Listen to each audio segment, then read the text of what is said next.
Hello and welcome to Captain of Industry. I'm Nokip Kimboy. Now, when it comes to protecting yourself as a person or protecting your property, you have a business, you have your bicycle, you have your car, insurance plays a key role, essentially putting money aside in case something happens. Now, it seems very logical. Everyone should be able to do this, at least to cover themselves, as they call it. But in Kenya, the insurance penetration and uptake is very low, actually 2 to 3%. These figures are very, very low.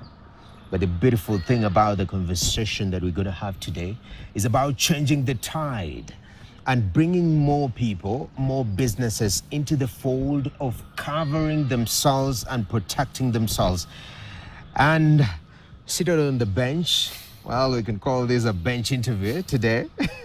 I have Ted Pantone, who's the CEO and also co-founder of Turaco.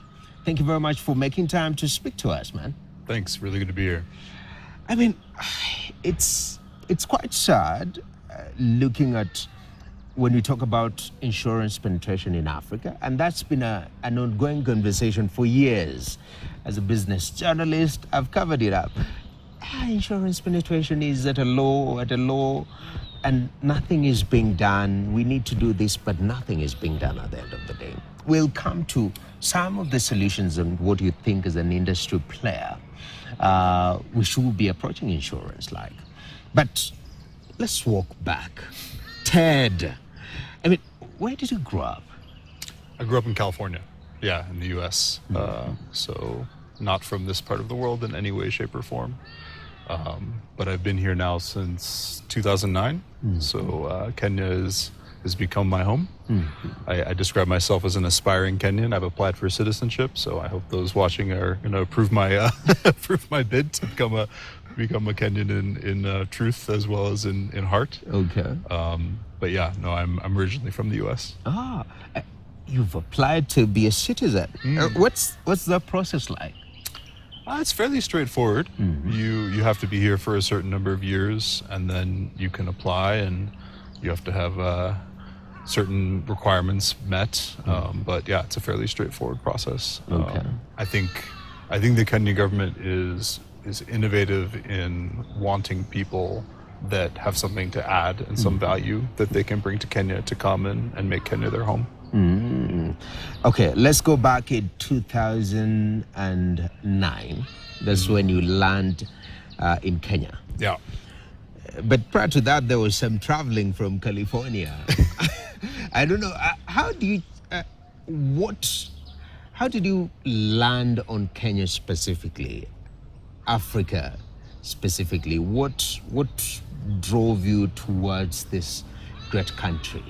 Yeah, it's a good question. I mean, when I was in university, I felt a very clear call from God to be a missionary, which is a strange thing to say sitting here as a business person, but like that was clearly what I felt like God wanted me to do with my life.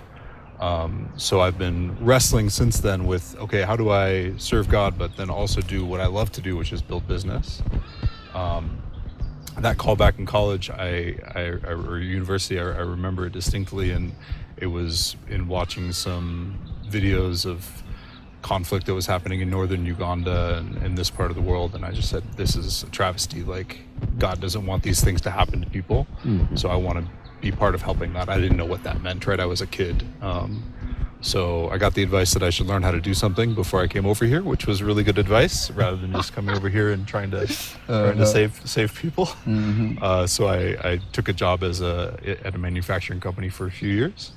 And then I did a short-term missions trip, one of those strange Americans in t-shirts coming over here to hold babies. It was a terrible experience.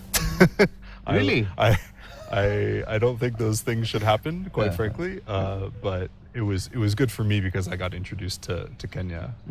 So I describe it as I came to Kenya to be a missionary, but Kenyans knew Jesus a lot more than I did. So I've been more learning than I have been teaching since I got here. But I knew business well, and I knew how to manage well from my undergraduate degree and my experience with the manufacturing company. So I came over here, and I was working on projects in Busia. I lived in Busia for a year, and then Kisumu for a year, doing like economic development projects, more charity work. Found out that I also didn't really love charity work for a long list of reasons that we can talk about. I think there's a lot of good to be done in charity, but I think that it's a very strange world where. What don't you love about charity? I think the problem is the person that you're serving is not necessarily the person that you should be serving. So in charity work, oftentimes you're trying to please donors, the people that are giving the money for the work to happen. Whereas really what you're there to do is to serve the people that you're trying to help, right? So we were doing water sanitation work in Western Kenya, and these were some of the smartest people in the world, right? My former boss won the Nobel Prize in economics for the work that we were doing there. So it's dramatically some of the smartest people that I've ever encountered in my life. But even then, the motivations were mixed, right? On one side, they were serving the people that were funding the work and making sure that they were happy. But really, they just wanted to help the people that were on the ground, the people that they were trying to do water sanitation work for or other economic development projects. So I think I'm a capitalist at heart, and I think the world is all about incentives. And I think if you have the incentive to serve donors, that you're oftentimes going to miss the core of what you're trying to do as a business or as a nonprofit. So I just decided at that point that I wanted to start moving away from charity work. So I'm like a bad missionary. I'm bad like NGO worker, but like I'm decent at business, so that's fine. Like I think there's people called to those other things, which is great. But that's not where I feel like I've landed in life. Okay, I mean, I can understand the challenge with balancing interests, but still there is room for charity. Yeah. And I'm wondering, from your point of view and experience, how do we rethink charity, rework charity, so that it serves the people that it needs to serve? I mean, the Bible's very clear on this. The poor will always be with you, right? There will always be people that need charity. So I'm not saying that charity shouldn't exist, that work is incredibly important.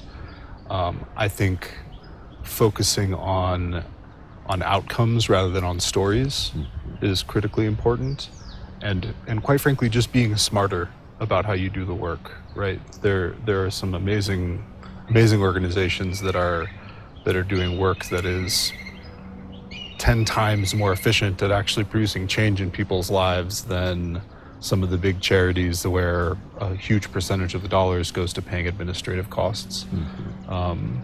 I think there's also things that you can do around systemic change that I think are really important, that it's hard to justify a business investment to create systemic change around governmental work or justice and things like this. I think the work that IGM does, International Justice Mission, is amazing. I found for me personally that I don't have as much passion there, right? I have passion in building a business where, quite frankly, it's just simpler, right? Like if someone's buying your product, you know that it's a good product. Yes. Right? If they stop buying it, then you know that you've not produced a good product. So what we've built with Turaco is something that I think is kind of a mixture of the two worlds, right? I think our products do good in the world intrinsically, right? We're insuring people from the risks that they face in their lives, and but at the end of the day, if we're not doing a good job of delivering that, people are going to stop buying our products. Exactly. So there's it's just a more pure form of, I think, the delivery kind of cost-benefit equation making sense for people. That's quite interesting. So Ted is not a very good missionary. He's not a very good charity worker, but he's a very good business person. Yeah. And all this, you're discovering this through the process. It's sort of becoming, sometimes as you grow, The becoming is uncomfortable. Sometimes it might feel like you're getting lost. I wanted to do this, and now I'm feeling my life is going towards the other direction. And many people find themselves a little bit conflicted, with all these changes that are happening in life. Talk to me about the transitions and how you handle these transitions as you realize, actually, my heart keeps shifting and I'm being realigned and I'm coming closer and closer to more business and less than what I started with. Yeah, I think I come from a lot of privilege in being able to work out that journey and have a lot of safety nets that could catch me when I failed, right? I failed at plenty of things in my life. So to start off with, I don't think everyone has that same level of privilege.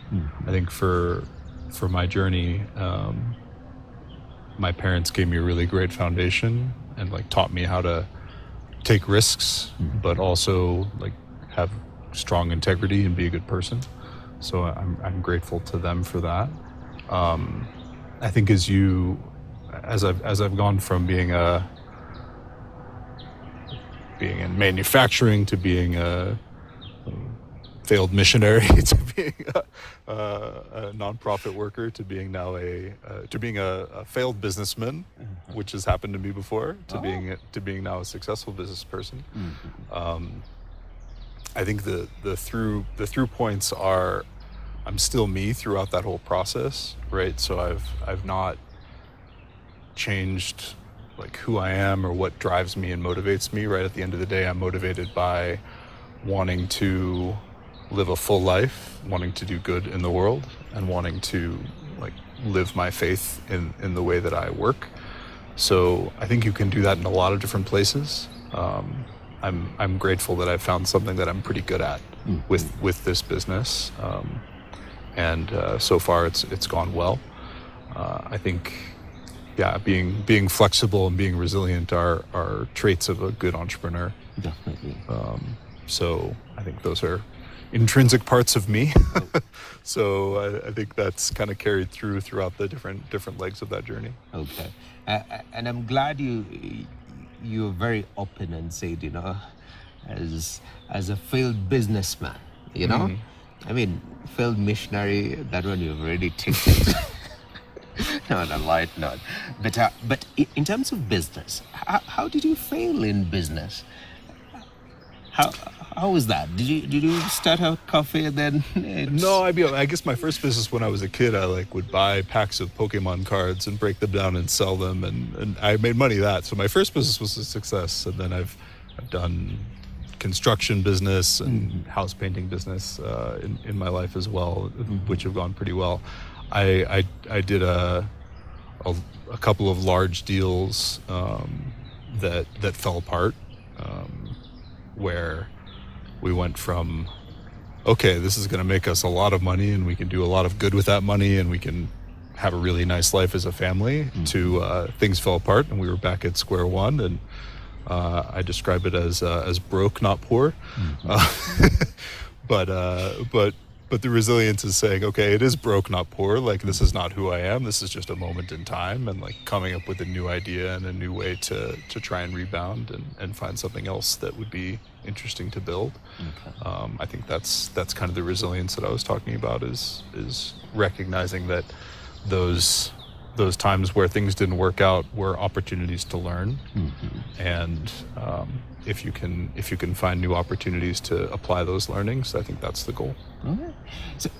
So how do you land in insurance? Because you've done construction. Sure, a few different things. Babies, and now you land into insurance. How did that come about? Yeah, so I had exited a previous business that was in the restaurant space, and was looking for something that I felt like was like truly socially impactful,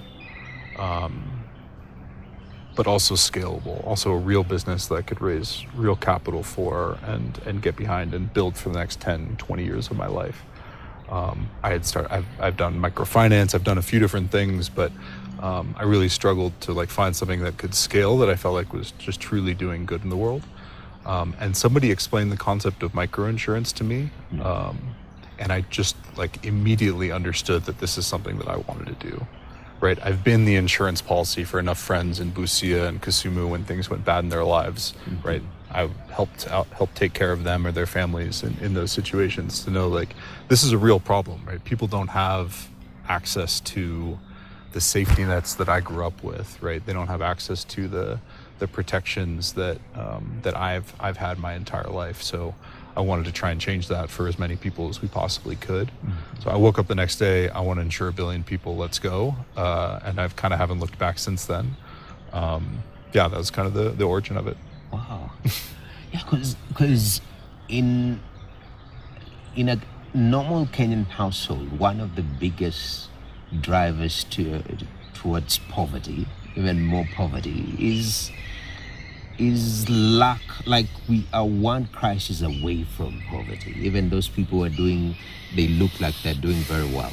You become sick and all of a sudden all the savings is taken up. And it seems insurance is the way to go, being able to cover yourself from this. But you talk specifically about microinsurance, and it's big on affordability. Insurance as a concept, especially in this market that we're in, do you think it's been perceived in a manner that it shouldn't be perceived, and what narrative are you trying to switch in the Kenyan mindset and the African mindset, and globally at large on matters insurance? I think the problem is that people don't have access to the insurance products that they want to buy today. I don't think it's a demand problem, right? When we talk to farmers, to boater drivers, shopkeepers, they want to buy insurance, right? They want the products that we are selling. I think there's two problems, right? Like, really, we're solving a distribution problem. We're solving a problem of how do we get these products into people's hands in a way that works for them to be able to buy consistently. I think that hasn't been solved to date, partially because the big insurance companies just don't focus on it, right? I think the big insurance companies are focused on the wealthy, where it's easy for them to make money. It's kind of similar to where banking was 20 years ago, right? Like, microfinance wasn't really a thing in Kenya in a big way, right? Equity has now made it, if you don't have a microfinance strategy, why are you even in banking, right? Like, you need that's an obvious thing, right? It's a multi-billion-dollar asset class, many billion-dollar asset class, whereas 20 years ago it just wasn't, right? The big banks didn't care about low-income consumers. They didn't think that there was an opportunity to make money from them. I think that's the core of the problem with insurance, is that the big insurance companies similarly don't really have a pathway to make money off of low-income people. I know it's a very capitalistic way of thinking about it, but like, I believe that once we prove to the world that, hey, there's a way to make money off of selling insurance to low-income consumers in a very big way, that we can change the world, right? We can make a path for multiple billions of people to get insured, following the models that we're building. So that's kind of the high level problem. I think the problem, like, on a very poignant note, the problem that we're trying to solve is that in a rural Kenyan family, if somebody gets sick, you have to do the math on whether or not you can afford to get them better, right? Like, you're not necessarily able to just take them to the hospital if they get sick, because you might not have enough money to cover that bill. And then what are you going to do as a family, right? So I want to change that math for Kenyan families, for African families, for families across the developing world, where they don't need to consider, is this person an income generating person in our household? If they are, then we should take care of them. But if it's grandma, shosho, like, maybe it's not worth us sacrificing the very limited resources that we have to get this person better, or one of the children, the same math, right? So I want people to be able to get very basic medical care that they can have to maintain their life, maintain their families' lives, so that people don't have to face that kind of very difficult family math and very difficult tragedies that I think are commonplace in Kenya. You ask any Kenyan, who do you know that someone passed away from something they shouldn't have passed away from? They're going to have multiple people that they can cite, and I think that's wrong. I think that needs to be fixed. And I know the government is doing a lot of things with SHA and other tools to try and fix that. But I think the private sector has a role to play as well in developing products that people want to buy, that people can easily buy, right? We're now live with some of the biggest brands in Kenya. M-Pesa, you can buy Tunza Mapato from M-Pesa on their mini app or on the USSD. You can buy, if you buy one of M-Kopa's phones, it has our medical insurance attached to the phone, and then you can buy our medical insurance when you're done paying your phone loan. You take from a number of microfinance institutions, ASA Microfinance, Vision Fund. There's ways to get insurance now that just didn't exist 5 years ago before we were in business, which is that's what I'm here for. Like, that makes me very happy. I mean, access is critical, and sometimes that barrier, be it a cost barrier or information barrier, it takes a lot of effort and bold people to be able to sort of say, I'm going to tackle this problem. I'll make it my agenda, and we're seeing that transformation coming in.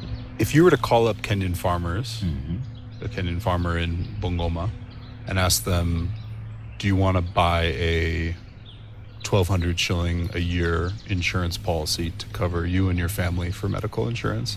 What percentage of Kenyan farmers, if you were to call 100 people, how many of them do you think would say yes, they want to buy that? 1,200 annually. Annually. That's pretty affordable. It's pretty affordable. How many do you think would say yes? I'm thinking 50 because of the skepticism.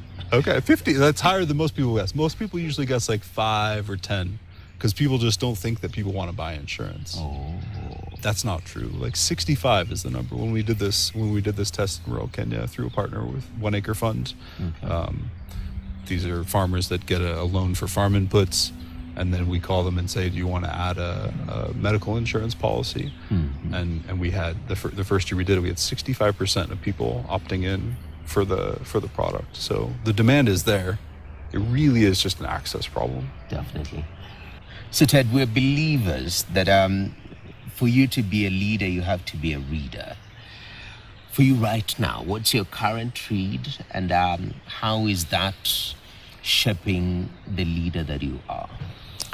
Yeah, it's a great question. I read a lot of books. I'm probably currently reading 7 different books in various ways, shapes, and forms. Okay. I try to read the Bible every day. I think that's probably the most important book that I read. I was in James chapter 1 this morning. Okay. Consider it pure joy, my brothers, when you face trials of many kinds. I love that he says consider it. Like, it's not actually joy to face trials, but it's something that you can consider to be joy, because it produces the perseverance and testing of your faith that God wants for you. Yesterday I was reading a book called Traction, which is probably my most recommended book for entrepreneurs. I've read the book probably a dozen times. I consider it almost the textbook for how I operate Turaco. It's just a playbook for how to run a business well. So I would highly recommend reading Traction to any aspiring entrepreneurs out there, or people that, like, I'm not the smartest guy in the room. I always try and hire much smarter people than me, which I've been very, very successful at doing in this business. I love Traction because it's very simple, right? It's you don't need to overthink things in your business. You just have to make sure that you're clear and that you're leading well. Okay. Wow. And as we close out, the vision. I know you woke up one day and said, very sure, 1 billion people. Is that the goal? Where are we heading? And what do you think some of the things that will really shape this vision that you're seeing from the space that you're sitting? Yeah. As of today, we're insuring 1 out of every 30 Kenyans. So that's a big number. 1 billion people is a much bigger number.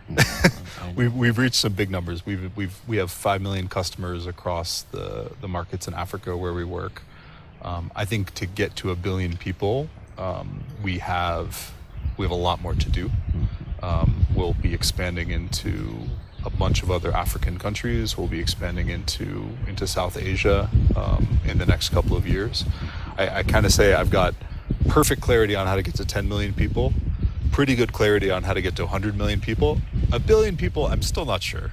I'm still not sure how we're going to get there, but I have faith that we can, and that even if it's by example of how to do it, and then people are mimicking our model, I would consider that a success. Wow, that's amazing. Ted, it's been a beautiful conversation. Thank you very much for sharing your journey, your vision, where you're going, and even what is shaping the man that you are, the leader that you are today in the insurance world, and the changes that you're bringing in this market with microinsurance, sort of bringing the walls down of lack of access to insurance. And I believe the ripple effect in this story will be etched in Kenya's history moving forward. So really appreciate having this conversation with you, man. Thank you. All right. There you go. Mr. Ted Pantone himself. You know, he told me that he has Italian roots. So when he's done with the insurance, maybe he'll move to become a pastor. Pun intended. Anyway, that's a story for another day. My name is Noah Kipkimboy. Has been captain of industry. And these are the changes. These are the movers. And the goal is always bigger and better. Bye-bye for now.